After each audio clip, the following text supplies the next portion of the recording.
আসসালামু আলাইকুম প্রিয় দেশবাসী। হঠাৎলির আগমন হয়েছে বাংলাদেশে। চরমনার এক লোকে বলতেছে গণতন্ত্র নাকি কুপর। যারা এই নির্বাচনে যারা হারতেছে তারা নাকি উপর করতেছে, তাই এই নির্বাচন বয়কট করার কথা করতেছে। ইসলামী আইনে নির্বাচন করতে, শরিয়া আইনে। আরেকটা জামাতি হিন্দুদেরকে গিয়ে বলতেছে জামাতে ভোট না দিলে বাড়িতে থাকতে দিবে না, গুলি করে মেরে ফেলবে। এসব এই হঠাৎলিদের আগমন ঘটছে।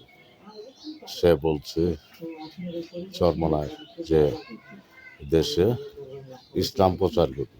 আরে নাফরমানের বাচ্চা, বাংলাদেশে কি ইসলাম প্রচার করবে?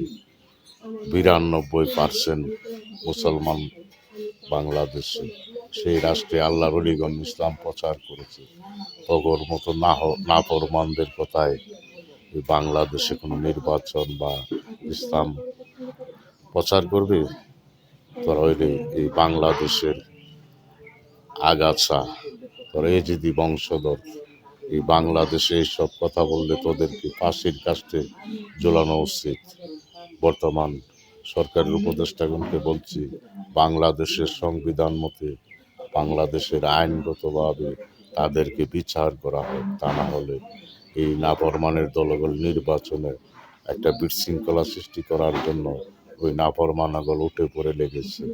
এখন বলছে গণতন্ত্র নাকি এই ইসলামে নেই।